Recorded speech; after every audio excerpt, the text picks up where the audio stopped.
I did it. I completed 75 hard, and it was one of the most challenging things I've ever done in my life. In this podcast, we'll be deep diving on all things 75 hard, including my recommendations, my journey, lessons I learned, upside of the program and downside of the program, as well as life after 75 hard, because I have been off the program for almost 2 months at this point. I'm recording this in mid-August, and I finished on June 30th. This podcast is likely to be chaotic and all over the place because there's so many things I want to cover in it, and I will not do it justice at all of my journey, but I will do as best as possible to communicate everything that I can remember throughout my 4-month journey. Because this is likely to be all over the place, I have included timestamps and chapters in the description below so you can jump around at your own pace and ease. Without further ado, let's deep dive on Andy Frisella's 75 hard program.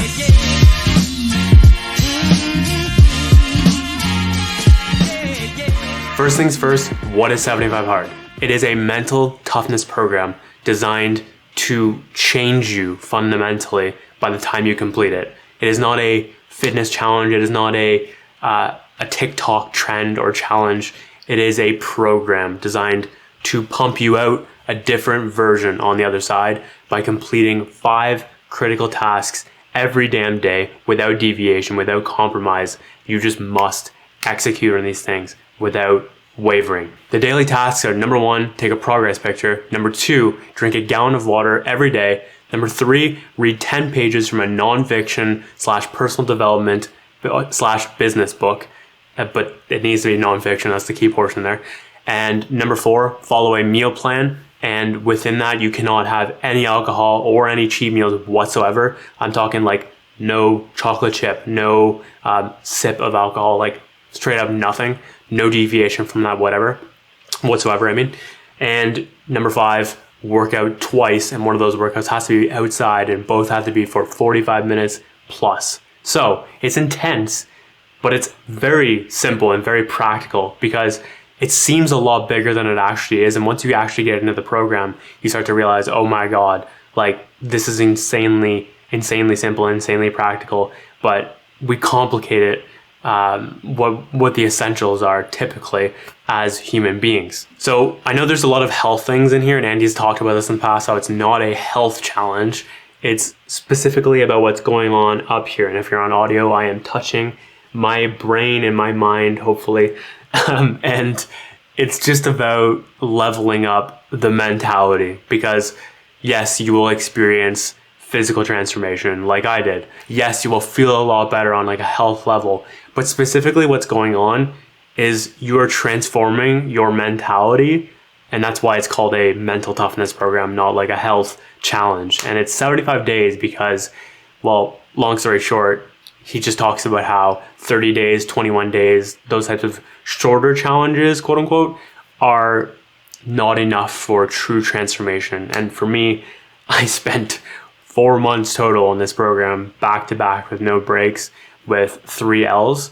So I just had a hardcore transformation up here, and spiritually as well. We'll get into this as the podcast goes on, but 75 days is just a very longer time. It's 2.5 months where you have a greater opportunity for transformation and more consistency because on this program, if you screw up any single one of those tasks, you have to start over at day 1, because it's training in you the ability to not compromise when it's inconvenient.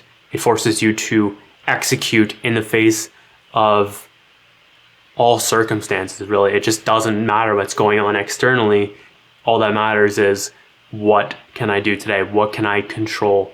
And doing those essential tasks within your journey. This is a very absolute program, and it's like that by design. There is no half-assing, there is no cheat meals, there is no slight deviation. You must go all in to truly get the effect of what this program can create for yourself. It's designed to force you into new levels of performance, new levels of execution for an extended period of time.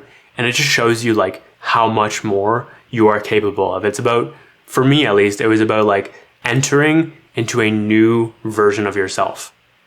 And when you do these things for such a long time without any wavering, things start to change within your being, within your minds. It's crazy. Ultimately, you are the only one at the end of the day who's going to know if you did it right. So it's really about like self-honesty and self-respect that will get built by you truly following this program right. The confidence and incredible respect and self-esteem I felt for myself on the final day was just like, it was so worth it. And this is the kind of thing you'll only truly understand when you just go through it yourself. So why did I go through this program? Well, first and foremost, I was introduced to 75 Hard back in like 2019 type of thing, because I've been following Andy Frisella for like 6 years at this point. I'm an OG MFCEO listener. I started listening a month into that podcast. And when he announced it, I was like, I don't want to do this. Like, it just doesn't interest me at all. And I liked alcohol here and there. I liked having cheat meals here and there type of thing. I liked the balance of life type of thing. And it just had no compelling reason for me to do it, because I thought I was good enough with mental toughness. Now fast forward to early 2021 and I was super lazy. I had rationalized that I should stop working out for 3 months to really focus all of my energy on content creation and stuff, because I was just going through a crazy like backlog. That's a whole nother story though, which if you're on YouTube right now, you can find it at Why I'm Quitting Vlogging. It's a good video. It's not really a podcast, but final video on this channel before I turned it into a podcast channel. So I had gotten super lazy and I was eating super poorly, so much junk food, so many cheat meals, and was drinking anywhere from like 4 to 7 times per week. Not like getting shit-faced by any means, but more so like, hey, I want a drink right now, or I want 2 drinks right now type of thing. I don't think anything was more than 3 typically, but I was just not doing the right things and was feeling like absolute garbage because of it. It just did not feel right, the fuel I was putting in my body. I was still doing like the water. I drink naturally a gallon per day type of thing. And I always like was reading and stuff like that, just minimal. But I just hit my breaking point. I'm like, I need to level up into a new version of me. I specifically wrote in my journal, I need to evolve. I cannot stay with this current Josh. And I think that was a great way of summing all of my intentions up, as well as vitality and energy, and time management and mental toughness. Those were the 2 huge reasons why I really wanted to start this, because I heard enough podcasts of people talking about 75 Hard who are on Andy Frisella's podcast. And there was just something about like the creating extra time by adding more tasks in the day, if that makes sense. We'll get more into that later, but, and then of course, like the mental toughness you leave with on 75 Hard is just, you leave a very different animal, to say the least. So I was ready to step into the next version of me and my evolution, and I jumped on the program. Next up, we're going to talk about the journey and like kind of the brief overview of the phases, and then we'll get into each task to explain what I did for each and how I approached it and what might be useful in your own journey if you choose to do this. I hopped on imperfectly. I didn't actually feel like I was ready when I started. There's still so many open loops and stuff like that, but I jumped in head first. The only way you really can do a program like this, to be honest. And by the way, if I'm looking at my notes a lot, it's because I have literally 4,000 words. 4,100 words of notes, and I just want to make sure I'm covering as much as possible. So just bear with me if I'm looking down. That is why, because I want to make sure that you get the best and most accurate information. Plus, there's a lot of things to remember over the last 6 months, so this is my memory as well. Day 1 was immediately exhilarating. I'm not sure how people have this like delay period where the intensity comes after. As soon as I jumped back into working out, and working out is just so critical for testosterone and intensity, I must say. But as soon as I was just doing these tasks that other people were not willing to do, it immediately just created this like incredible confidence within myself, because I was willing to go the extra mile. I was willing to do what other people are too good to do. I was willing to do what I would rather talk about, or what most people would rather talk about than actually do. So I jumped right into it, had a blast. I was really enjoying it. I felt like I was in my own little world of like specialness, I guess you could say. It was really wicked. And I was so gassed in the first week, and I'm talking like exhausted. I was falling asleep at like 10 p.m. as a night owl, I was used to going to bed at, like 2 a.m. type of thing.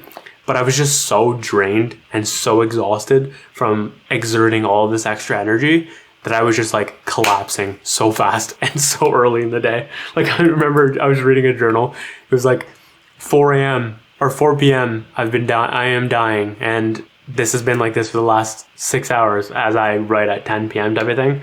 It was incredibly tiring, but it was a really good tiring, because when you were just giving it your all, when you're really just pushing as much as you can, there is just like some sort of incredible feeling that comes over you as you're tired at the same time. It was great. I loved it. By day 10, I was dialed in and ready to go, and I had concluded this is totally achievable. I can do this for 75 days, 65 more days of this, no problem. I can do it. Day 16, I have ketchup, and I wasn't really there was no like rule that said I couldn't have ketchup within my nutrition plan, which was alkaline, but it was just, like there's a lot of sugar within ketchup. It's not great. So I wasn't 100% sure.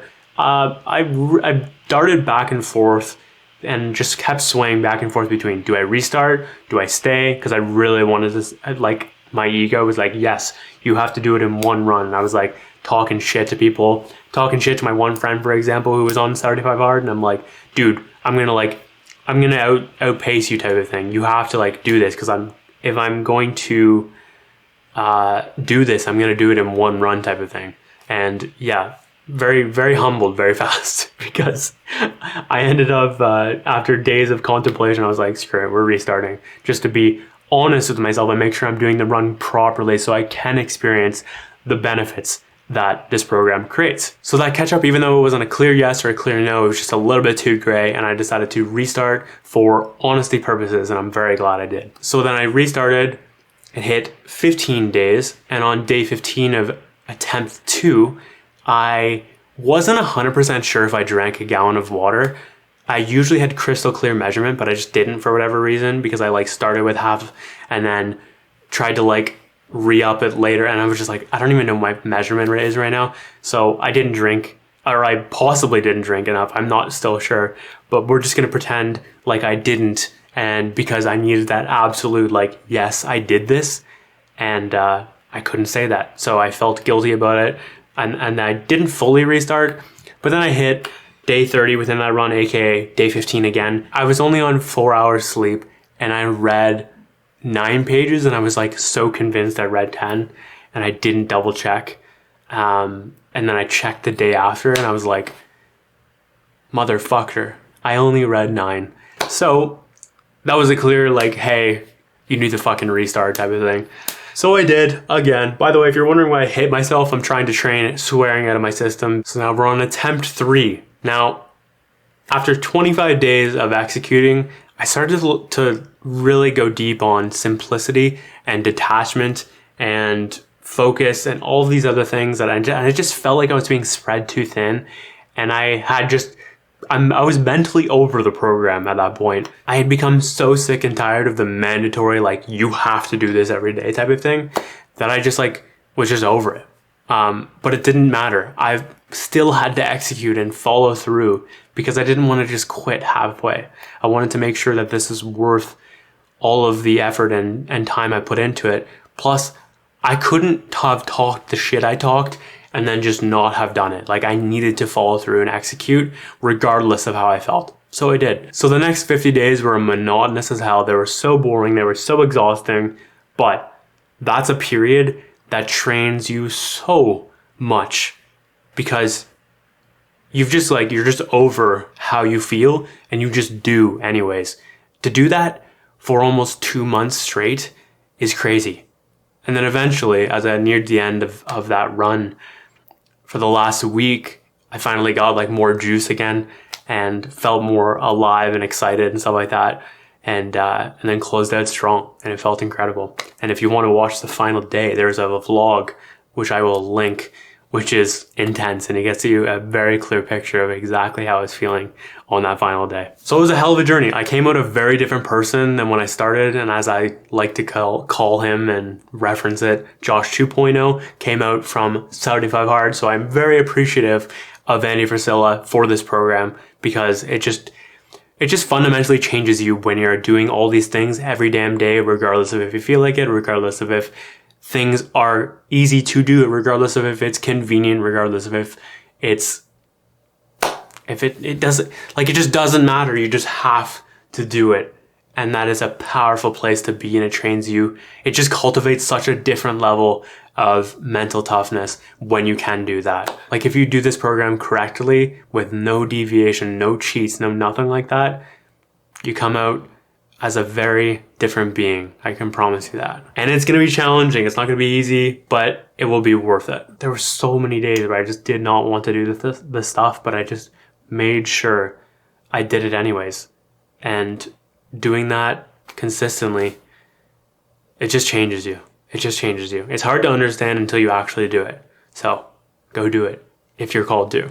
Anyways, let's get into the tasks, because there's a bunch of nuances that I think can help. And we'll break down my journey bit by bit and show you what I did and hopefully how it can help you if you choose to do 75 hard for yourself. Now, with each task, my goal was always to go above and beyond, because for one, it just saves my ass in case I ever screw up. So like the water, for example, I didn't go above and beyond that day, and it cost me because I wasn't 100% sure if I properly did it. And if I didn't properly do it, you're not properly doing the program, because if you screw up even the slightest bit, you must restart. I know I'm a broken record here, but I seriously don't trust what most people do with this program, because I've seen the rationalizations, I've seen the things, the comments, and it's just so easy to default into, it's just a chocolate chip. It's just this, it's just that.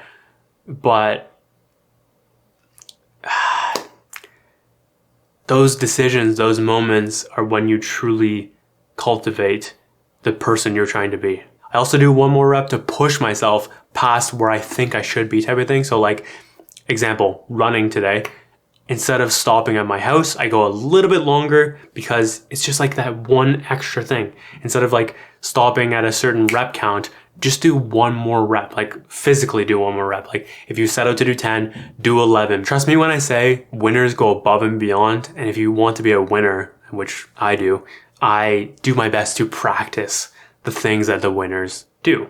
So it's a critical thing. Saved my ass multiple times within 75 hard, and it just feels damn good to do. It'll also help you reach a new level and show you that you can do more than you actually can. You think you can do this, and if you just do a little bit more, it changes the identity of how you see yourself. And when you change that identity, you change the behaviors, the actions, the beliefs, the results. It's all a byproduct. Anyways, let's jump into food. Now, first things first with food, I switched to alkaline for energy and vitality. This was weird for me because up until then, I was just eating a standard diet with bro meals like chicken and rice. Ooh, I love chicken and rice so much. It's incredible, especially with coconut oil and some Bragg's. Delicious. But I really wanted to level up in my nutrition department, and I was really nervous for doing an alkaline diet because I had never done anything close. So I was like, is this not going to just sabotage me on the program if I just choose this? Because I just didn't know if I could follow through on it or not. I ended up doing it, and one of the best decisions I've ever made, because alkaline, the energy and vitality you experience in this program when you are cleanly eat. So there's clean eating, and then there's like alkaline eating, because acidic foods, and I'm literally talking about the pH scale, because guess what? You are what you eat. It's just a reality. So every time you are putting an alkaline meal, food, etc. in your system, you are forcing your pH system to become more alkaline. And the same is true with acidic foods. If you introduce acidic foods, you're going to become more acidic. Now, acidic is where problem lies within like health. And I'm not going to get too much into this here. It's definitely worth a research if you haven't done this yet. But alkaline is like one of the greatest things you can do for your health. So I'm so glad I did this. I just can't stress enough. Like, I have never felt more alive while eating than when I did when I was 100% following alkaline. It's It's incredible. Now, before I started, this was a mental jump and a half because it meant I am going to prioritize my vitality and energy and zest for life and all of those good things above my physical physique. Because when you're on an alkaline program, there's not really much protein, because a lot of protein actually just comes from acidic foods mostly, like meats and stuff like that, all acidic. Eggs even, acidic too. Just there's a lot of acidity within all those foods. It's surprising, which is why you see like bodybuilders, for example, who have big problems later in life because they are just in such a deep acidic state. And even if you're on a full alkaline diet, if you have too much protein, you naturally go into acidic. So it is a hell of a program and a half eating at an alkaline level, but it is so worth it. And because it was new to me, I made sure I set the rule from the start. I'm going to do what I know, and then when I get new information, I will adapt, type of thing. So, example, first day I was like, oh God, how do I approach this right now? Because I don't know like my default foods like I did with normal eating, type of thing. So first things first, I was like, okay, what do I know is good? So I did like a banana shake, and bananas are acidic, so I needed to offset it with coconut oil. So I quickly researched like, what can I do to make a banana shake, type of thing, alkaline? And then got that. And as time went on, I found more and more meals. And then I learned more about what's alkaline, what's acidic, and did my best to research ahead of time before eating it. That was another thing. Be very cautious with what you put in your mouth, because you can default into old patterns of like, I'm just going to reach for this beer right now. I'm just going to go to this cupboard right now. I'm just going to grab this, like crack. I don't know whatever the thing that isn't allowed in the program was. And then for me, like on my first week, it lasted about 2 weeks. I got crazy flashes of habitual foods that I loved, and also alcohol as well. So just flashes left, right, and center of junk foods, acidic foods that I could not have in the program. All types of good tasting things, but just horrible for you type of thing. And it was weird, but it eventually stopped. So it doesn't last forever, this like crazy period where you have like all the cravings type of thing. Because like for me, 14, I eventually like near the last month type of thing of this 4-month run, I started wanting cheap foods and alcohol again. But up until then, I was like, nah, I don't need it. Like I felt like superior in many ways as well for not doing that, which is not really the greatest place to be, because it's just fueling the ego. It's not really true. And you shouldn't be comparing yourself to others. You should be comparing yourself to your previous self. So I definitely felt superior in the previous self. That's for sure. Going back to what I was saying about the protein though, I had to prioritize my overall health, my well-being over what I was going to look like, because I would not be getting that proper amount of protein, or at least what I thought was a proper amount of protein to lift and to train, which is why I'm used to having like, 170 type of thing grams of protein per day. Then I moved that way down to like 80. So that was interesting, but I still actually found results within my body, which was a nice byproduct that I'll talk about later in the fitness portion. So alkaline as a whole, how the hell do I measure that? How do I measure what's not acidic and stuff like that? Basically what I did is acidic meals, I could have three acidic meals per week. And if I went over that, it would be automatic restart. That would be an automatic L.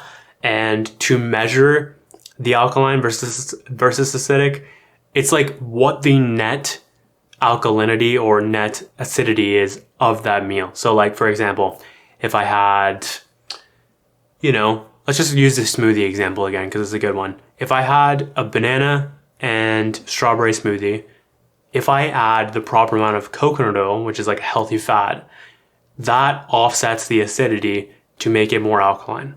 And then of course other ingredients as well. So like I'll typically do like spinach and flaxseed and pea protein, which is acidic or alkaline in nature, versus like a whey, which is acidic in nature. All this stuff is available online, by the way, and I have like my own database that I look at, so you should find what works best for you. I'll just quickly throw up who I follow for acidic and alkaline stuff, and that might interest you, but there's so many great resources online. But get off your acid, get off your sugar. That guy's great. He's a badass. So shout out Dr. Daryl. It ended up being more of a custom alkaline program because I selected my own rules and all that jazz. But the coffee is also another thing I forgot to talk about. Coffee is acidic. I did what I could to make it slightly more alkaline with like some oils and stuff like that. But at the end of the day, coffee is just fucking acidic. So not really much I can do there. But that was something I was not going to give up because, yeah, there was no chance I was doing this program without coffee.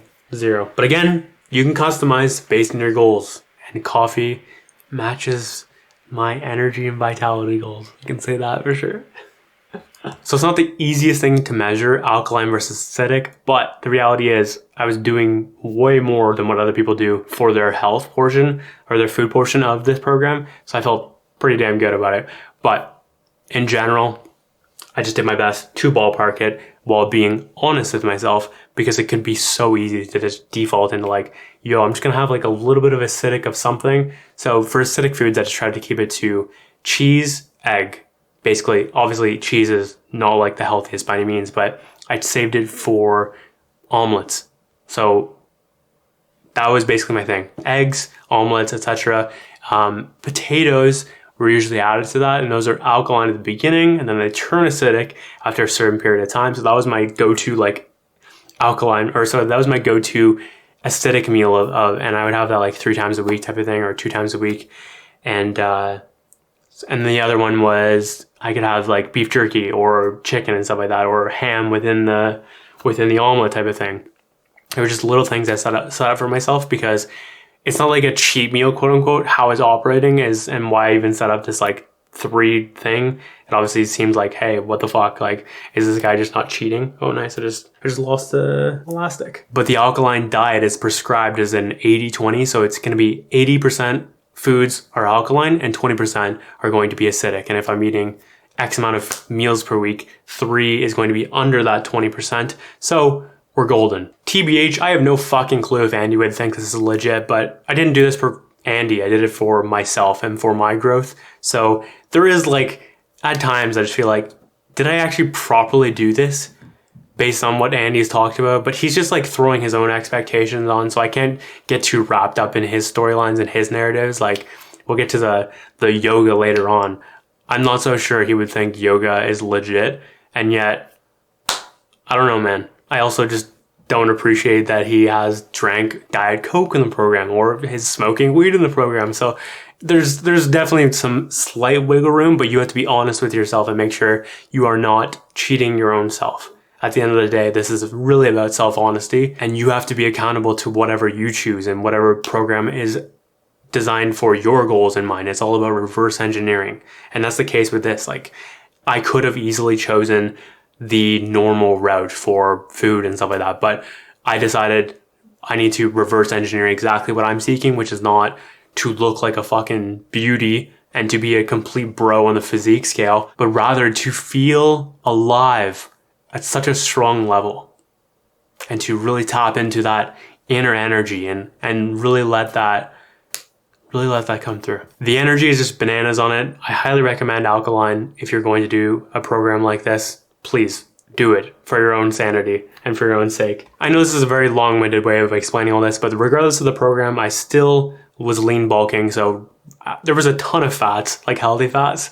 Like half my diet, I'm pretty sure, was coconut oil and ghee and MCT oil and olive oil. It was just so much oil, which was incredible. My favorite meals were sweet potato with ghee, alkaline protein smoothie, which I described prior, a bowl with quinoa and vegetables, as well as the chunky monkey, which is like cacao and banana and milk. It just basically tastes like chocolate. It was delicious, except completely healthy. So let's fucking go. Then that was a huge thing. Find the healthy alternatives. It's so easy to have these cravings, but if you find, like, for me, I love sugar so much. I'm a fan. And the closest thing I could get to that on the program was number 1, monk fruit, which is an alkaline version of sweetener type of thing. No calories, etc. Goes in certain things that need it. For example, like if I'm making a coffee, I'll put like coconut oil and some monk fruit type of thing if I needed to be like cream and sugar type of thing. So that's the alternative there. With chocolate, definitely cacao, which is like cocoa's healthier cousin type of thing. And it's, of course, alkaline as well. Near the end of the program, there was cacao and oat bars and oh God, it was literally like incredible. And everything tastes so much sweeter when you're deprived of sugar. It's crazy. And then same thing with carrots and green beans. Yeah. Those saved my life for sugar, basically, because they're just like natural sugar and it's totally good. So I would just snack on those and it was delicious.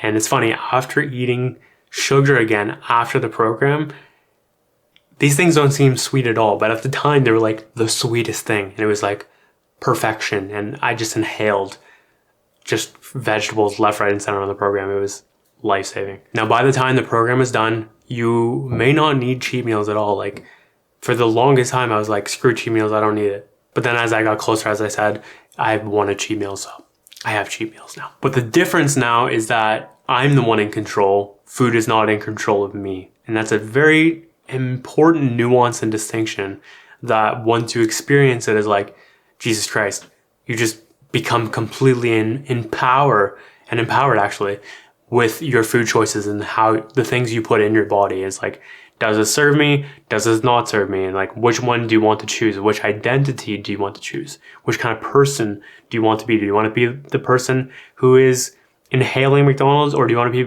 be the person who is eating clean and eating for lack of mood crashes? And it's like, dude, the emotional well-being that came from eating the way I did in this program was phenomenal.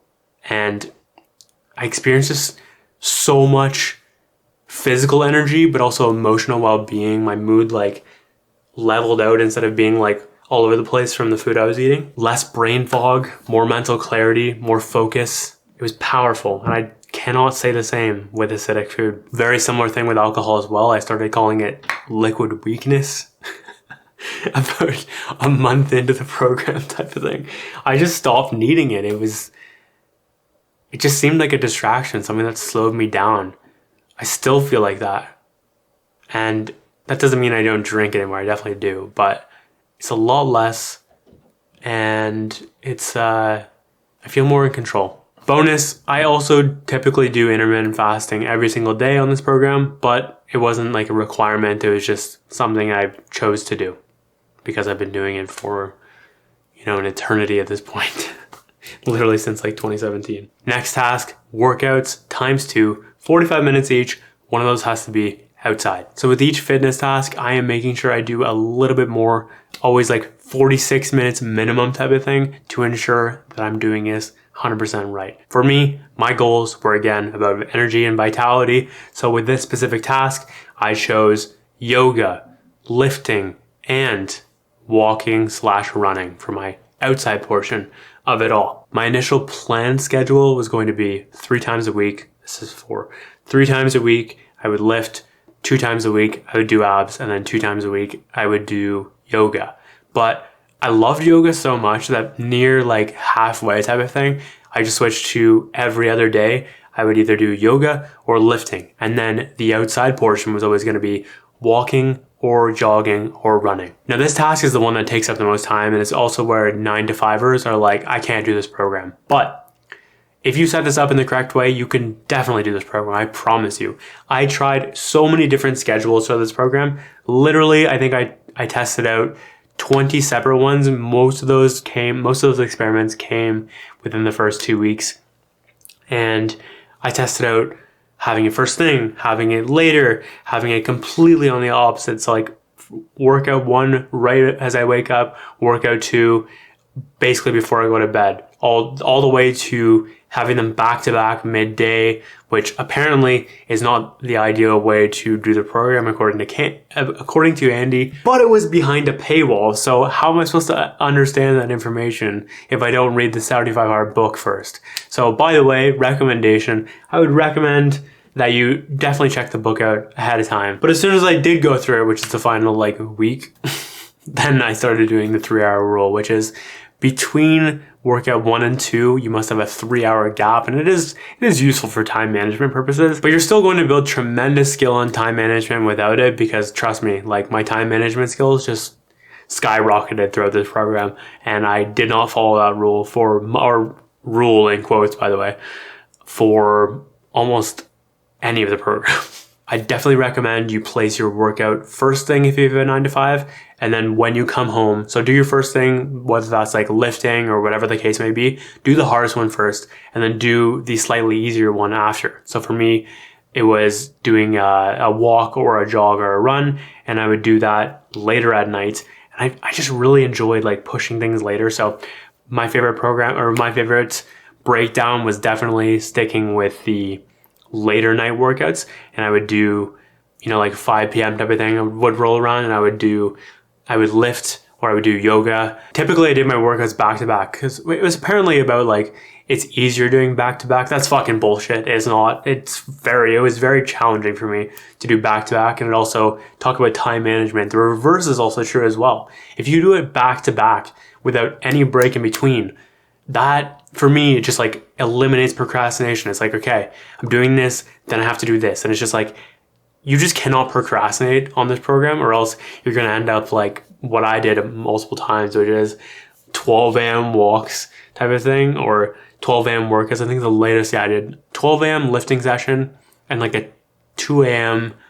walk or something. Oh God, it was sketchy too. And when you get in those like full moon, pitch black, sus as hell.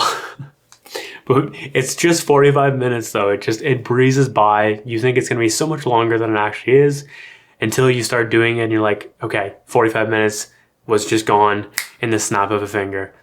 Biggest problem for me was yoga was like an hour and a half for so many sessions, and I'm just like, oh my God, this plus the walk is taking up so much time. But the yoga was probably the greatest thing on the program, which I will talk about soon. But let's get into lifting first. As I had mentioned earlier, I stopped working out for 3 months prior to the program. I had intended on only a month of pausing of workouts, and then it just turned into 3. And I was like, okay, I need to get back on the swing of things. So this was incredibly useful for getting back on reverse pyramid training, which is like start with your heaviest weight first, which is what I do, and then inch down in weight while also increasing the reps as time goes on. So I followed something very simple, which is Kino Body's Greg O'Gallagher's Greek God 2.0. That's what I was using throughout the whole program. And I also did abs work in between there. But it was always like minimum 3 lifting days per week. Now, right from the get, I was in complete full body pain because I hadn't worked all of these certain muscles in so long. So I just kept going though. You just have to keep going. Also, contrast therapy helps with this a lot, aka same thing with cold showers. Like the cold exposure is just incredibly useful in my opinion for recovery. But boy, was it so nice to get back into the swing of lifting again, because it just creates this different level of positive chemicals that rush through you when you push yourself in the gym. Also, be cautious when you're lifting, because there's going to be a lot of it, especially if you do day after day of lifting, which is totally an option, but that doesn't interest me at all. It wasn't part of my goals whatsoever, so I didn't do that. And even though I didn't, I still ended up pulling 3 muscles by the end, but I was just like working through them or rehabbing them instead of taking like a break off them. So like legs, I spent so much of my 75 hard run with legs rehab just because I just screwed up something in my quads and stuff like that. And then by the end, I had torn or pulled, I'm not really sure. I think pulled for the right bicep, which I actually pull on the vlog of my final day. And then my shoulder is still fucked, my left shoulder. So that's not the program's fault, that is my fault. What was that noise? Jesus. So I'm currently not lifting for that reason. Next, the best part of the program, yoga. This was one of the greatest things I've ever done in my entire life. Oh, where to start? Like I said, I have no idea if Andy would call this like good enough for 75 hard, but like, bro, this was foundationally game changing. I'm not just doing normal yoga as well. I'm doing something called body awake yoga. Full transparency, is more focused on spirituality than it is on actually like the physical nature of yoga as it normally is type of thing. And I'm so grateful for that, because I'm not doing it for the physical, like I have said multiple times in this podcast, but it's a great way to embody all of the spiritual transformation and bring it down into your physical body. I could go on for fucking days about how much I love bodyweight yoga. I wrote near the beginning of the journey, I said, I feel so alive. And I was constantly releasing that which I hadn't released yet. And I also said it was like energy work in motion. It was just incredibly powerful and something I had put off for so long because I didn't want to put in the time to doing yoga. But I'm so grateful for this program to give me a reason to do this, because it has been one of the greatest spiritual things I've ever done. Like, so much transformation on a being level. Like, my detachment just went through the roof. I let go of so much stuff on the mat. It was bananas, man. I did incredible work on my root chakra and my groundedness. I just want to thank Dr. Sue Mortar for this, because I don't even know where to begin. It's phenomenal. Highly recommend if you are in a spiritual journey, you check something like that out. So the last part of the fitness is walks and cardio. Now, you might feel like this is a waste, but do what you can to make this more productive. So for me, I listen to so many audiobooks and so many podcasts. Sometimes I listen to music as well. If you're going to do music, make a playlist and anchor in songs. So like I have my 75 Hard mindset playlist, and I also have another one called just 75 Hard, which is, they're both playlists of music that put me in a certain state. 75 Hard just shows all of the songs that were critical to my journey. And as soon as I was repeating it over and over again, so like looping, that helps you anchor in whatever experience you're going through, whatever emotion you're feeling, whatever lessons you're learning in that moment. And then when you re-listen, it puts you right back in that state. So say if I was not feeling it that day, just play the song from when you were feeling it, and you go way more close to feeling it again. And then of course you just have to fucking act. That's critical as well. But so for me, I had that playlist constantly rolling, ready to go at any point. It was beautiful. Also got into rap and old school rap at one point, but there was a lot of cinematic, so much cinematic music, minimal lo-fi. I just need things that were like really intense. I also barely listen to dubstep anymore, so almost none of that, but just a couple songs here and there. But in general, a lot of cinematic music and a lot of rap. Now, with the walks and cardio, you can make it productive by, like I said, learning a ton. You can also just like think about things.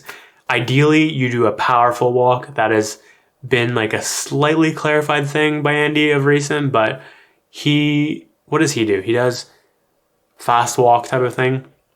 But I don't, it's not as clear, honestly, but the goal is to push yourself. So do things that push yourself, and you will come out a different animal when you're just constantly pushing yourself to that next level. So for me, I liked the walks, and then the walks were like, okay, this is good. I need to go faster as well.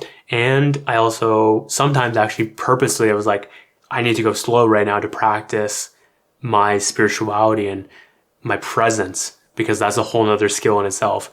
Again, Andy would probably think that's fucking bullshit, but I'm not doing it for Andy. I'm doing it for myself. But then as time went on, I enjoyed jogging more and more until I pulled my leg at jogging, and then I moved back to walking. But even at the start, man, it was not easy. I was in the middle of winter when I started, March 1st. So I started my walks in just incredible amounts of snow and ice everywhere, slipping and sliding all over the place. It was beautiful though, because I was like the only one on the trail. It was so nice. I also live by the Grand River, which is this just huge, beautiful river. And I have so many nice nature trails. I'm very fortunate for that type of thing. So I spent a lot of my time in nature, but I also did like outside walks in the city area type of thing. And it's like, that was a whole nother thing in itself. Like the awkwardness that I experienced at first when seeing people coming towards me, and like, I just had a lot to go through with that. So it was super strange to me. And I ended up figuring it out though, and it just made it a lot easier. I'm still not perfect. It's still kind of weird when you come closer to someone, but in general, I am much more comfortable with these mini interactions, and I didn't make them a big thing as well. I pretty much wave to like everyone I see and smile. If I actually feel like smiling. If I don't, then I won't, and I'll just do That was a huge lesson. I had no idea this was like such an easy thing to do with people, just with dudes. It doesn't work with girls. People like, girls just get confused when you do that, but it's like a man code thing. But this was super nice to get outside and see people. And I was not going outside at all before this, especially because it was winter, but it was just a great opportunity and I loved it. And ideally, the most I could push myself, the better. And, but even at the beginning, like full blisters from just walking 45 minutes. But even at the beginning, like full on blisters, full body pain from, but even at the beginning, I was literally limping from walking so long because I just was not used to it at all. But I just pushed through. I just kept, and then after 3 weeks, the blisters were gone. And also, I forgot to say, I was also lifting with like a gash out of, there we are. I don't know if you can see that. I cut open my thumb accidentally. So I started the program with just like a nice open wound right there. And I was like lifting and just reopening it over and over again. But eventually it heals, kind of. So with the 45 minutes, it just cannot be split up. So it's not like 20 minutes here, 25 minutes there. It's like has to be in one chunk, do it, execute, and then move on to the next thing.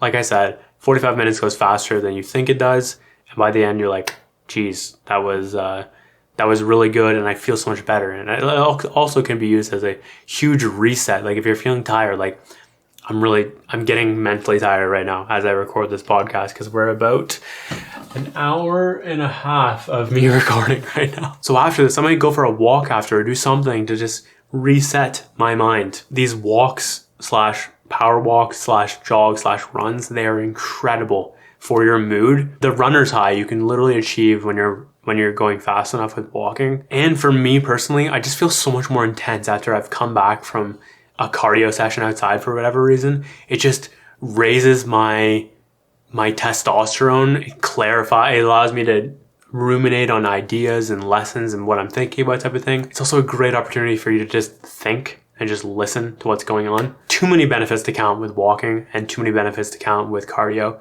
Highly recommend, even if you're not doing this program, just integrate some sort of cardio. Like I've always avoided cardio, but I'm really grateful for this program for getting me super hooked on the power of all things cardio. Also forgot to say, I also biked a little bit as well. It was badass. I love biking. Next, reading. Up until this, I read 2 pages per day minimum. That was my thing, except I never felt like doing more, so I didn't. Now, 10 pages, it seems like a lot if you're not used to it. And it definitely seemed like that to me. I was like, okay, going from 2 to 10, that's a big jump. It's 5 times the amount of work, right?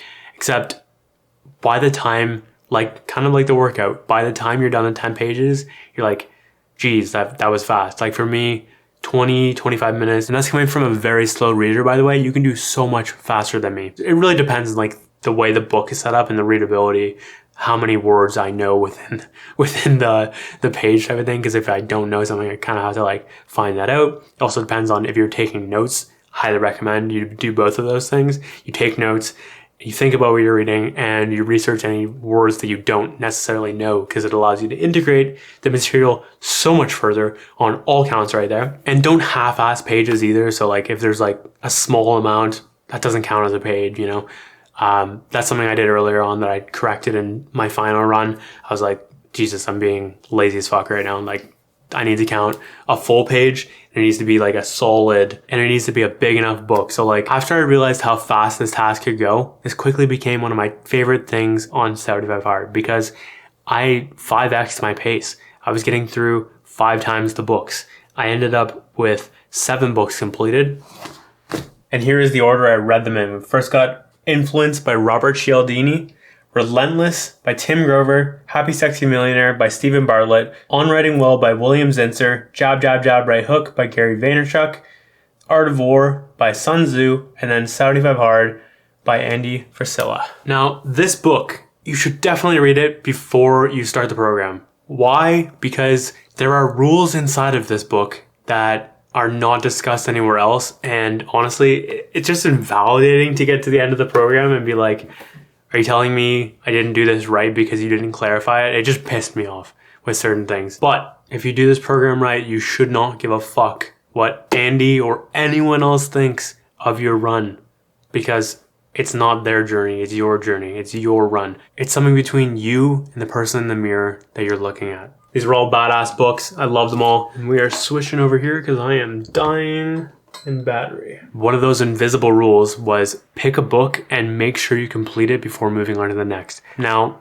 I didn't do this because I didn't know. I stopped one of these books halfway through because I'm like, this was not written well. There was enough mistakes. So I'm just like, I can't in good conscience continue this right now. It's just not worth my time. And it wasn't reverse engineering a goal. Please, for the love of God, pick books and audiobooks that reverse engineer a goal. I say audiobooks only for the listening portion that's beyond this, because guess what? It has to be a book. It cannot be an audiobook that you do this reading portion for. I'd also recommend you get sticky notes and place them on the before and end point of whatever you need to do for that day. So if you want to read more, great, but at least you have the minimum. And I would also recommend not just doing 10 pages, doing 11. That's what I did, to again save your ass, but also to make it so like, hey, you can read a little bit. And this was never clarified if you need to do it all at once type of thing. You could split it up throughout the day. I typically read mine in just one block, but having a clear endpoint makes the task so much easier because number one, you're not second guessing yourself like, have I read enough? Number two, a man can do anything so long as it's not forever. And that's why this program also works well, because there's like constraints of like, you need to do minimum. If you want to go past that, be my guest, but you can't do things forever, but you can do things so long as you can see the end of the light at the end of the tunnel type of thing. One final recommendation with this book, by the way, read it before and read it around like day 60, 65 type of thing. Phenomenal to witness everything described that you're going through. It's powerful stuff. Next task, drink a gallon of water. This is by far the easiest task for me because it was already completely habit. Like I said earlier, I was drinking like anywhere from 3 liters to 9 liters already, so it wasn't a big deal for me. For a lot of people, this is like a completely new animal and it's very challenging, but trust me when I say it's worth it. You feel incredible. I'm casually just ripping through one right now, and it's just, there's about 1 million benefits why you should drink water. For me, I love it for the energy and vitality, going back to my goals, always being reverse engineered. It's also critical to sustaining yourself for intermittent fasting like I do. This helped me get even more intentional though with how much I'm drinking on a day-to-day basis. For measurement purposes, like I showed you, I use one of these. I start off my day by filling it all the way up, and then I drink about 500 millimeters to get the ball rolling, and then I end up drinking 500 milliliters plus a gallon because I refill it up after, and that just creates momentum early on. Plus you have that checkbox of like, I did more than I needed to type of thing, and it just feels great. Love it. Final task, progress photo. This is by far the easiest to forget. It's so simple, it's so quick that people can easily overlook it. And guess what? If you don't snap a photo for that day of yourself in the progress photo format, you have to start over. So for me, I always started my day out first thing. Actually, before even the water, I would take the progress photo so I'm not like bloated from all the extra water. And I did that in my boxers, as much skin as you can show as possible to show exactly what's occurring at a transformation level. Obviously, you do not need to share these publicly. You can just keep them for yourself. I kept mine on my camera roll, and then I just shared day 1 to 75 hard. 75. Day 1 and 75 on a comparison photo that I'll throw up right now, which was cool because my physique improved even though I fully accepted that it might not because I was so low on protein. Tips for this: get a cheap tripod, maybe off of Amazon or something like that. That's what I used. I used a past ring light type of thing, and I just hooked my phone up to it, used the 3-second timer, set myself where I needed to be, pressed the volume button on the side, and that starts the timer. And then I did multiple poses. I did arms out, arms on the side, and then arms behind type of thing. I wasn't exactly sure which one I wanted to use, so I just rocked 3. And why this is extra useful is if you are struggling with motivation or inspiration on this program, you can always look at those photos and maybe past like 30 days. Like, you might not notice it right away, but given a long enough stretch, you start to see the comparison between you, where you're currently at, and where you started. And it's powerful to look at that change and be like, okay, there is actually things going on here, even though I might not see the result and the progress at any given moment, and I might forget, and it might seem like illusory. There are actually changes going on behind the scenes, whether you can see them or not. And it locks something into your brain where you start to just do things regardless of if you can see the result in the short term. Bonus task, no porn. Yep, I went the entire 4 months without porn.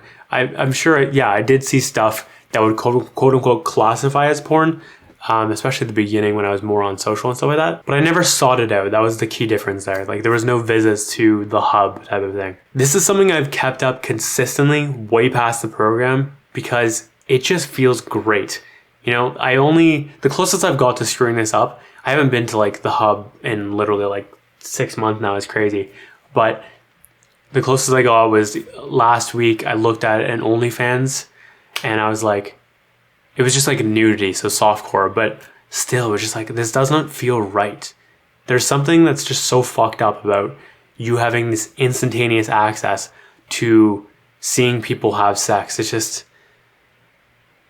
again, I cannot fully explain what goes on, but you start to objectify people. You feel all that guilt from going on porn. Like, it's not worth it.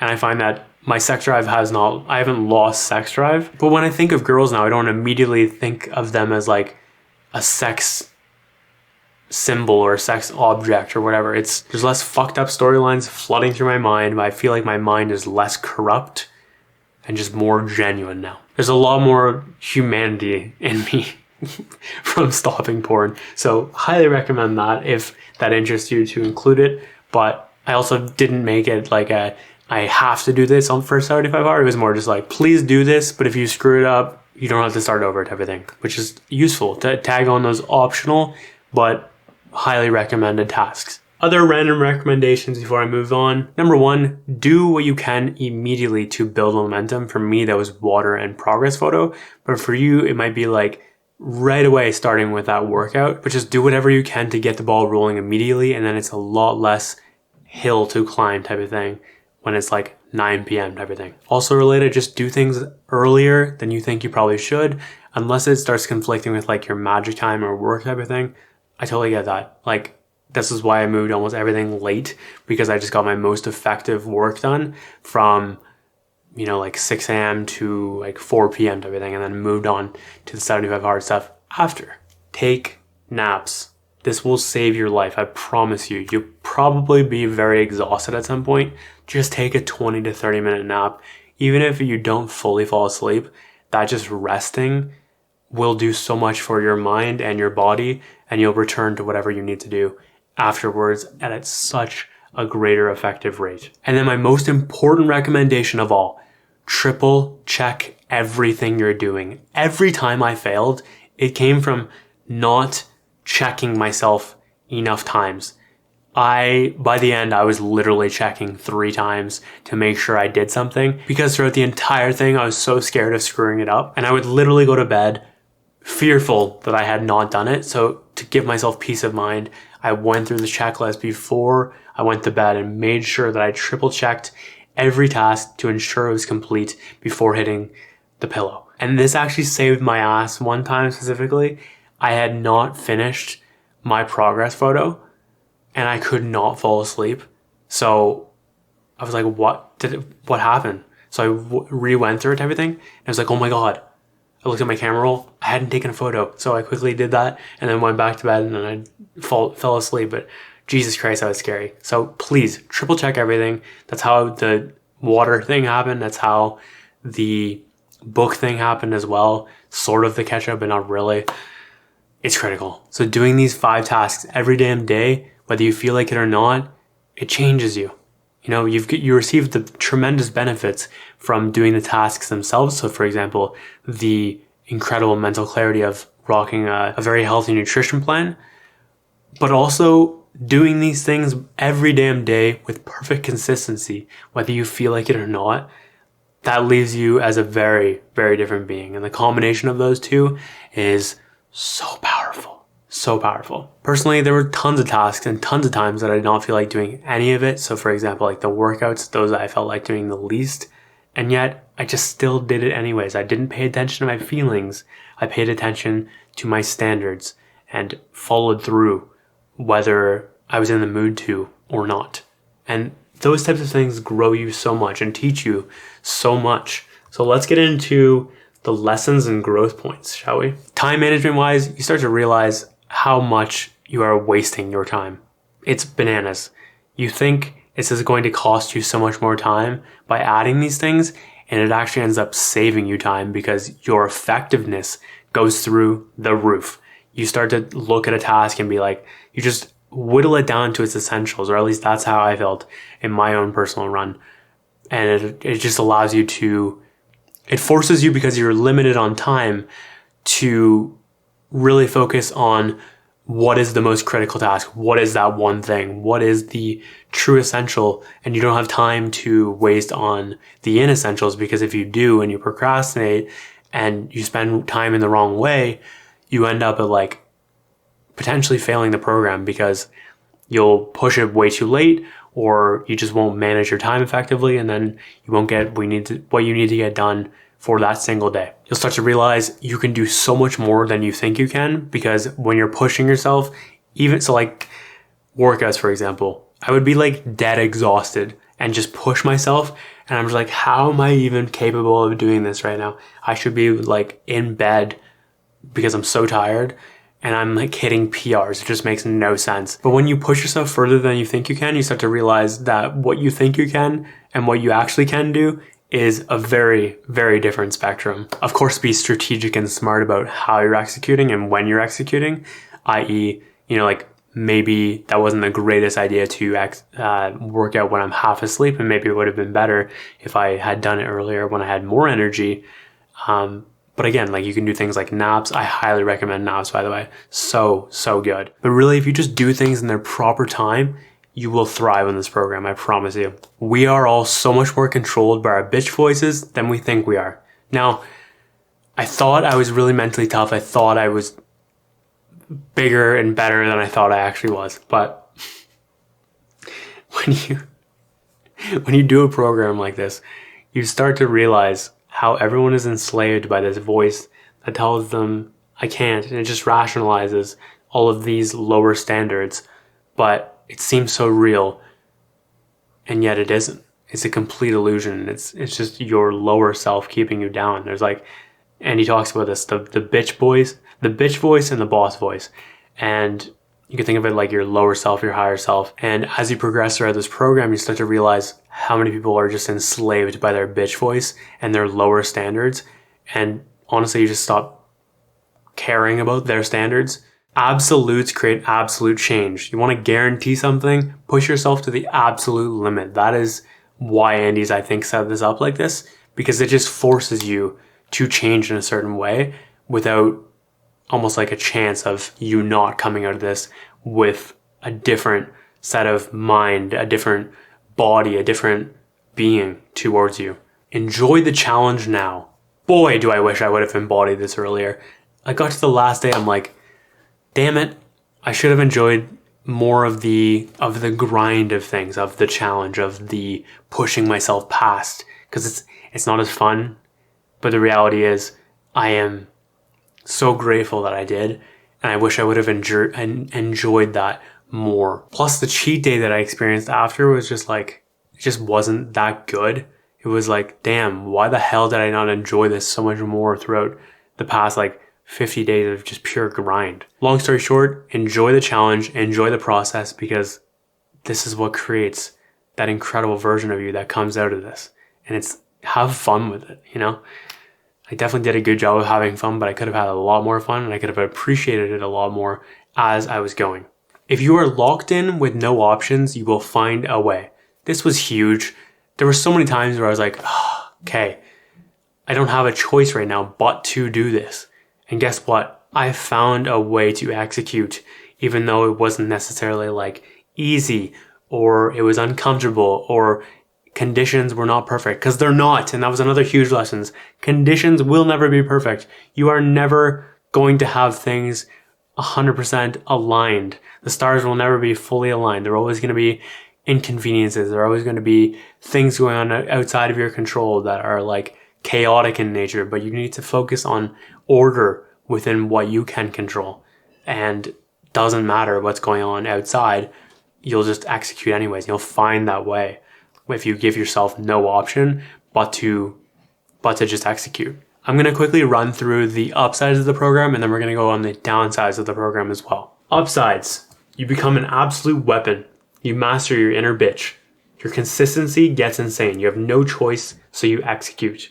You develop a power that you can point at whatever you desire in life, and you will get it. You stop tolerating your bullshit and excuses. You stop tolerating other people's excuses and bullshit. Your presence will change. You'll become intense as fuck. You attack your day in a whole different light and level. You gain control of your day. Your time management will skyrocket as soon as you realize how much time you've been wasting. Your willingness to do what everyone else is too good to do and unwilling to do will create tremendous confidence. You become willing to do the work and very patient. You understand that time will pass either way, and you'd rather put it towards the right things, and you develop this willingness to do whatever it takes. You won't need cheat meals anymore, but you might want cheat meals. Same thing with alcohol, and it's a big difference in energy. You realize you don't need the escape of alcohol or food anymore. You develop an appreciation for the little details and a willingness to focus on the small things, not overlooking them. With such a clean input, your performance skyrockets. You become unwilling to compromise where it matters most. There's a strong dedication to doing what it takes to succeed, no matter how much time it takes. Time is going to pass, so you do what's required anyways. You become a natural leader, and you might even find yourself in a position of leadership at work. Your alpha nature will get released more and more. Your testosterone will increase. Confidence, self-esteem all go up. How you hold yourself changes. Your swagger gets unleashed. You realize that you're special. Just like everyone else, you always were, but you now can recognize it. And yet equally, you're not special at all, and the grinding of those two concepts is what makes magic. Your mental toughness gets progressively stronger. If you need to restart the program because you deviated, your self-honesty and humility goes through the roof. Your perseverance increases tremendously as you stick with something long after the excitement is gone, and it fucking sucks, but you do it anyway. You learn a tremendous amount. Your self-respect goes through the roof. There's a reduction of what BS you will actually tolerate. Socializing will get easier, but you may struggle to relate to others. And you do more of what you want to do instead of letting the world have an influence on what they think you should do. Now, the downsides of this program, because this is not a perfect program by any means, but it's pretty damn badass if I do say so myself. Andy absolutely crushed it, no doubt about it. So, number one, if you're female, you're going to be exuding a lot of masculine energy, and it might screw with your polarities. So, be cautious of that. You may struggle to relate to people afterwards because you can see through your own bullshit and others. This happened so many times to me. By the end, for me, I was struggling to relate with people, and it's why I went off social for so long as well, because I'm just like, I don't want to hear about people crying about like systemic racism or all these freaking lockdowns. Like, these just radical ass people, man. You might even have a change of friends by the end because your interests change, your intensity changes, and your willingness to tolerate their garbage it just plummets. It's highly ego fueled. You may become highly identified with whether you're winning or not. Yes, this is probably my biggest problem with the program so far, and I still am struggling with it to this day. I found myself deeply identified with whatever the task was, and whether, like, I was just like checking the box, even though I was still like pushing like a motherfucker, but I was checking the box without enjoying the process, and I also just relied my happiness on where I was at within that day, and it's just like dangerous stuff. Playing with fire there. But it can also super motivate you. You can do this without having your ego come in. It's just really tough. You may exhaust yourself just for the sake of. Yes, so Andy talks about pushing yourself and going just like as hard as you can with all of it actually. But if you're just like, so for extreme example, you push yourself and you end up reading 400 pages instead of 10. Is that the greatest use of your time that day? Maybe it wasn't. Maybe it is. But pushing yourself with that extra time and energy spent in that specific category, it would be taking away from other things. Every time you're saying yes to something, you're saying no to something else. So for me, I really like the idea more of like conserving my energy to a degree, because guess what? I need that energy to spend on the essentials. And yeah, this is essential to a degree, but like my biggest one thing, my critical task for that day. That needs to be where I'm spending most of my energy. And if I'm just exerting for the hell of it, there's so much value in that. And equally, that's also taking away from other stuff as well. It's such a fine balance. Such a fine balance. Hard versus challenging. This is a very tough subject. Obviously, it's called 75 hard, not 75 challenge. But I feel like people make it harder than it should be and then end up burning themselves out. Like, I experienced tremendous burnout after. And I think there's so much value, though, in still pushing yourself and making things more challenging than they otherwise would be, because you start to seek the challenge as time goes on. But again, the fuck do I know? Andy's the one who is an absolute winner, and I am in the early stages still. Fear. I experienced tremendous amounts of fear in this program because I was so scared of screwing it up, because I got to the end and I'm just like, there's no way I'm doing this again. If I fail after 4 months, I could not do it again. So I experienced, actually just even after like the first week, I just started experiencing like I was low-key in fight or flight so often because I did not want to fail. I was terrified of failing. And I just got wrapped up in the game. Like I was mentioning before, I just became incredibly identified with what was going on. And after I was done the program, it was just like, what is even life anymore? Like, it was just so strange how the ego can get wrapped up in the winning or losing. And I just don't know if it's the right way. I just don't know. Currently, that just is taking away from my spiritual growth, but I'm open to potentially being wrong or exploring nuances within that. You may experience serious guilt after you're done the program and have any sort of thing close to a cheat. I mean, for me, having the garbage after, I was just like, I just feel like a complete loser now. So obviously that is so useful, and yet, yeah, it's so tough because there's still part of me that's like not fully over and still wants those things. And I just, every time I eat them, it's like there kind of wants to be that guilt there. Sometimes it is there, sometimes it isn't. But in general, it's like once you've stretched so far, it's hard to go back to normal. And that is the goal of all this, is like when you're done, all said and done, it's like you've went so long without it that you just change your identity, and it's hard to enjoy like a beer without feeling some level of guilt. But it's also incredibly useful because it does keep you in check. If you do this and consistently fail, this will probably leave you a worse person than if you never did it at all. I've seen people who enter the program and just consistently fail, and I'm just like, can you please just get off the program, because you're telling your mind and you're creating an identity of, I'm a fucking loser. And that's the problem with like, if you're going to do this, you need to fucking do it and not half-ass it, or else it'll fucking eat you alive. I promise you. So you're making a bet here. If you choose to start, make sure you fucking do it, because I feel like it can have a downside effect if you don't. But ultimately, that's on you. That's not on the program. And then my biggest gripe with this program is there is a lot of gray tasks and areas and stuff like that within this.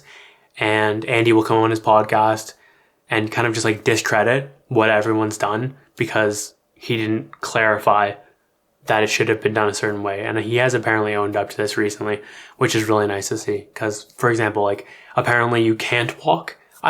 But he was walking, so I was like, oh my God, I don't get it. This is all confusing. And like with the food, for example, that's not clearly clarified enough, because it's like you get to choose whatever your diet is, and then I see people quote unquote like doing it wrong. And there needs to be more black and whiteness towards this program if Andy's going to treat it like a black and white program, because there's so much wiggle room and it's really just about like, where is the self-honesty within yourself, and are you going to do this quote unquote like correct or not? But again, like, where does that line draw of, are you doing this right versus you aren't doing this right? And like, for me, since coming off this program, I actually feel like guilt/insecure about certain things that I did in the program, as if I didn't do it. But I fucking did, which is so infuriating. But it's like, oh my God, nice. Destroyed my final swearing elastic. But it's annoying because I want to feel like I did it right. And I've just noticed that I cared sometimes way too much about what Andy thinks about how I did the program. But again, it's not for him, it's for me. Okay, this is part of the most interesting portion of this podcast, which is now, after 75 Hard was complete, and I've been off for a month and a half now, this was the hardest part of 75 Hard because it's so easy to default into the person you once were. I captured this on Day of Mediocrity, which is a vlog that I have on my backup channel, and I'll link to that below. But it's tough, man. You have an identity built, especially around the program as well. So like when the program's done, it's like, oh my God, like you feel naked, or at least I felt naked. So there's this like fine balance of you detaching from the 75 Hard identity while also trying your best to keep up the positive behaviors and habits, which is not necessarily easy. For me, I thought I was just going to do one day and go right back to everything, but it was so easy to just rationalize that I didn't need to do certain things, and I found myself eating like trash. I care less about the fitness right now because guess what? I fucking pull my muscles. So I'm in recovery mode right now for most things, and I'm currently like walking and stuff like that and running but in general, the food was the biggest one. I found myself eating so much junk food. I drank a lot more.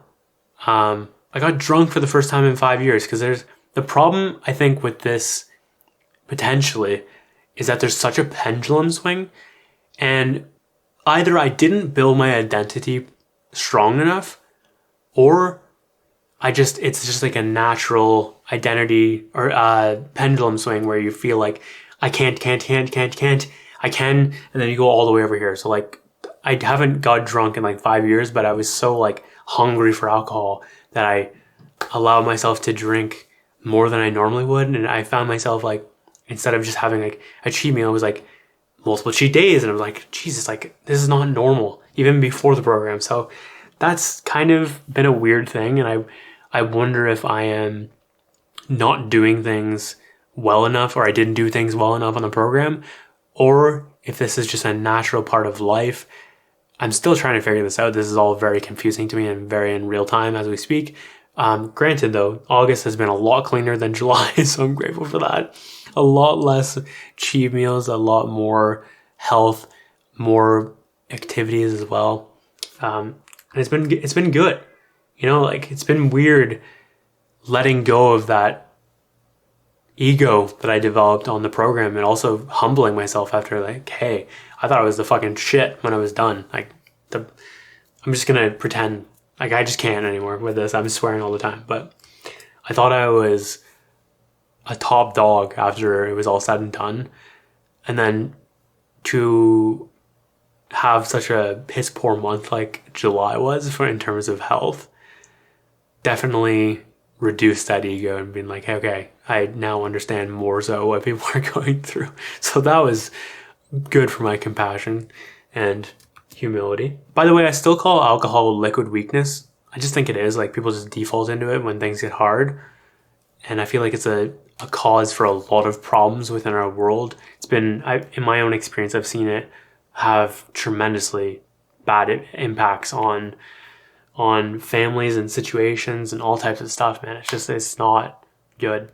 But I feel like it's fine in small portions and if not done frequently. So I'm trying to limit myself to like once a week right now. And then with cheat meals, trying to limit myself to 1 or 2 cheat meals. I'm not rocking a full hardcore alkaline right now. There's more acidic meals because I just love a certain acidic foods. Like example, chicken and rice. Having that later, cannot wait. So excited. but that's highly acidic, but it's phenomenal. So, and it's not technically like a cheat. Before I move on from the food, I would also like to mention that after my day of mediocrity, I went on a 3-day fast for 72 hours to try, and it goes back to the absolute nature again. I went so far clean, and then went so far gross with the day of mediocrity, and then I went so far intense with the fasting that when I was done fasting, I ate like a motherfucker. It was insane how much food I ate after coming back from that fast. For days on end, I ate 1,000 plus more calories than I normally would. And it just makes me wonder, what is the ideal balance? And is it as useful as Andy Frisella thinks to play in these extremes? I think there's tremendous value. It's just like, how do you stop it from coming back? That's what I'm consistently playing with. Books. I am currently paused. The point of 75 Hard is to focus on the essentials and do them whether you feel like it or not. Now, I don't feel like reading right now. It's not my top priority. I still listen to audiobooks, yes, but what my top priority right now is learning about film and video editing and storytelling and all things content creation right now. So when I'm learning about those things, they're on video. So I'm sitting there like studying vlogs at like quarter speed and stuff like that, and auditing storytelling techniques and watching videos of how to improve my filmmaking and B-roll and storytelling and like all of these things. So I'm spending like a significant amount of time every single day doing that. And, I don't feel like I need to check the box on reading right now. I will come back to reading when it is essential, and it will be at some point. There will be a book that is my top priority, and then I will return to the reading full. But I don't want to read for the sake of and just check the box. I just want to do what's essential within my day and not feel like I'm checking the box for anyone, Andy, myself, etc. Just do what is essential every damn day. And this is a struggle because, can't lie, feel a ton of regret for not doing certain things. And I feel like the 75 Hard police, quote unquote, in my mind of feeling like, did he do it correctly? Like all types of stuff like this, man. So I just gotta be honest with you guys. This is how I'm actually feeling. Progress picture. Fuck no. I don't give a flying fuck about progress photos. Like, I just don't. Plus, it's not gonna be great. Me looking at the progress photo after I'm currently paused on training. So, but then again, that is the point of the progress photo, to keep you accountable. Walks and running. I was getting a little bit lazy with the walks. Have picked that up more, but now actually in the past like week, I've shifted it to more jogging because I want to continue pushing myself. And if I'm not going to be lifting weights, because I tried even, I think 2 weeks ago, there's just still something screwed up with the shoulder, man. I've got to do some work on it for sure.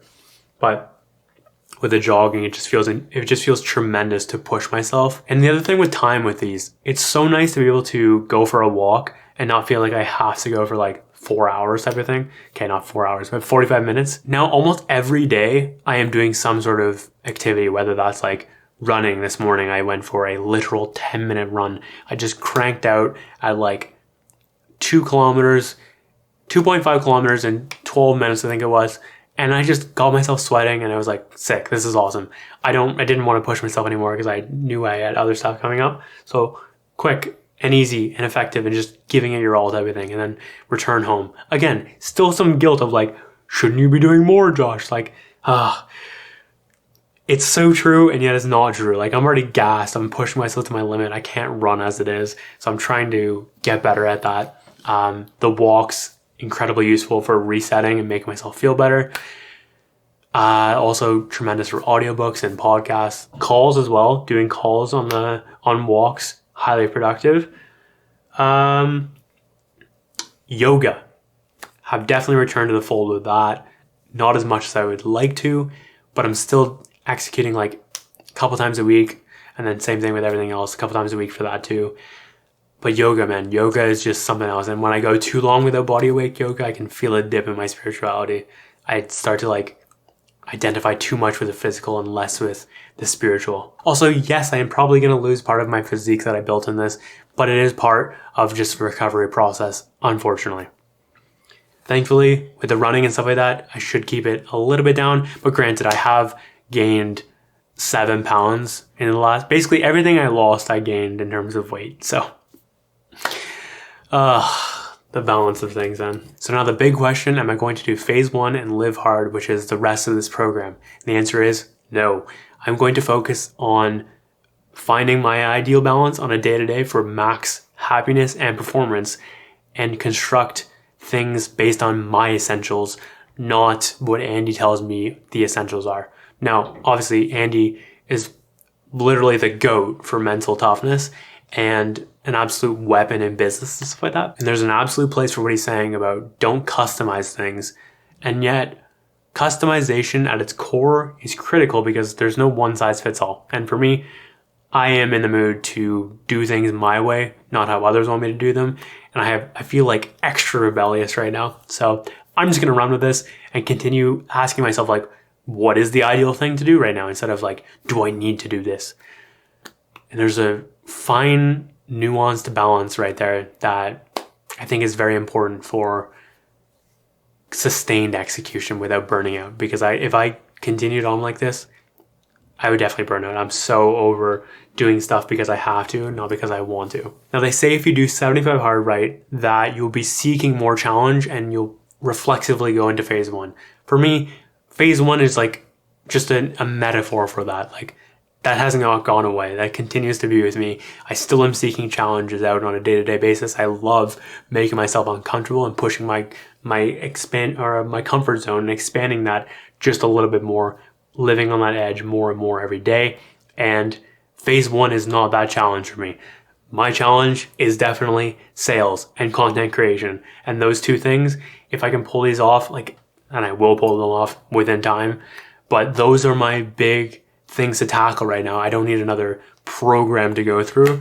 I'm just over it. So right now, I'm just trying to find my ideal balance, whatever that might be, and trying to find the ideal schedule and rituals on a day-to-day. But I just love not checking the box and not having to feel like I have to, but rather I get to. That's a huge, huge difference.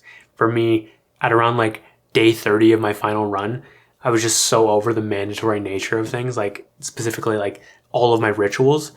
I was just ready to move on and have no rituals and be okay with that. Like, since in my day-to-day life, and I talk about this in the On Simplicity, Detachment, and Focus, or whatever the hell that was called, podcast, whatever the last one was, I talk about getting rid of all of my rituals and routines and stuff like that. And it's been actually badass as hell because it just allows me to go deep on whatever I'm going deep on for that day, whatever my one thing is for that given day, and just execute the hell out of that. And it's so much fun, and I enjoy it so much more. My quality of life has gotten so much higher from doing that.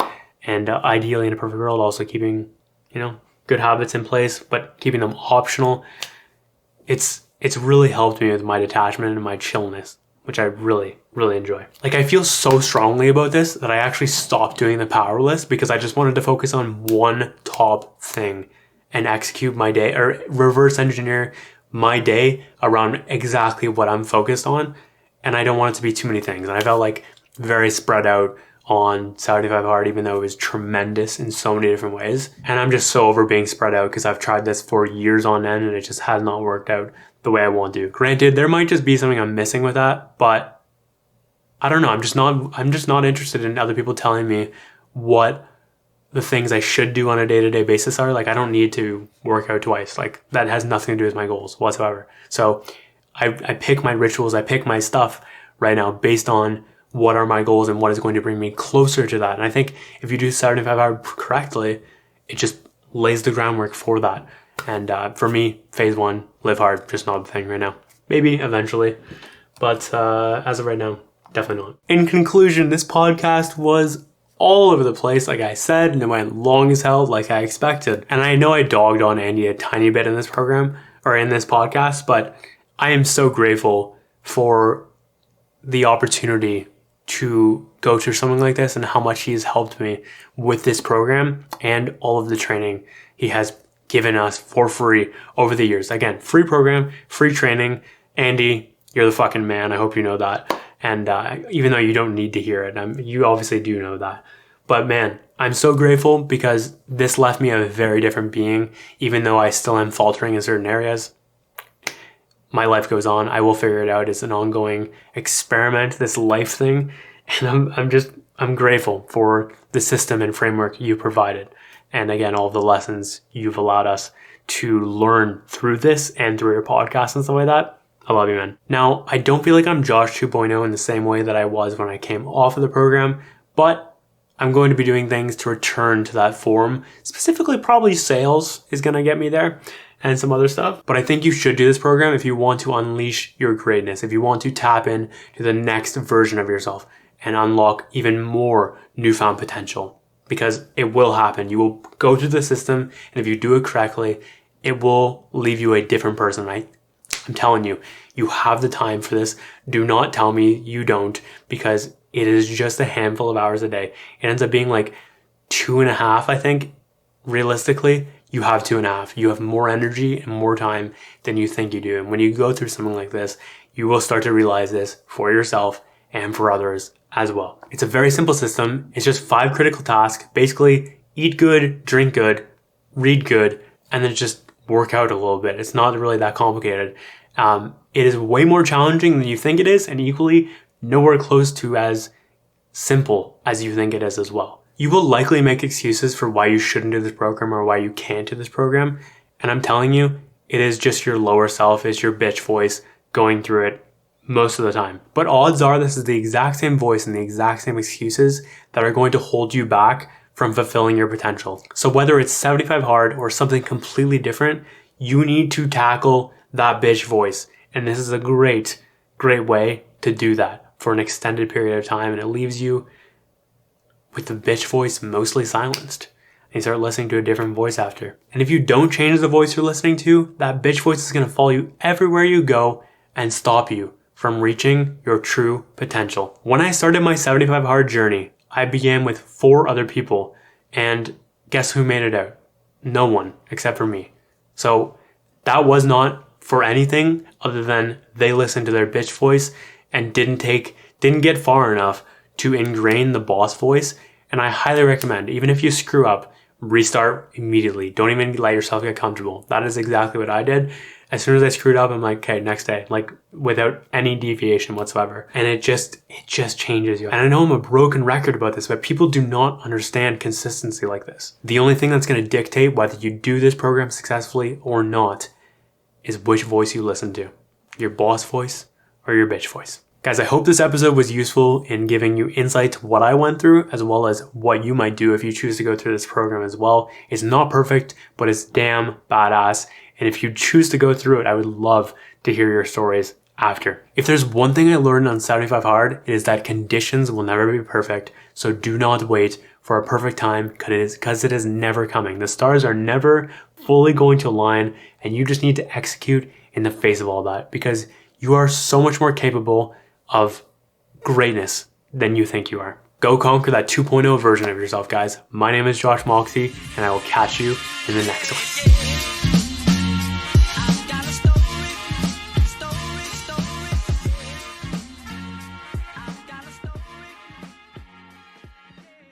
P.S. Now that I went through this, I might make a program. We'll see. Oh my god, I just recorded for 3 hours. Fuck me.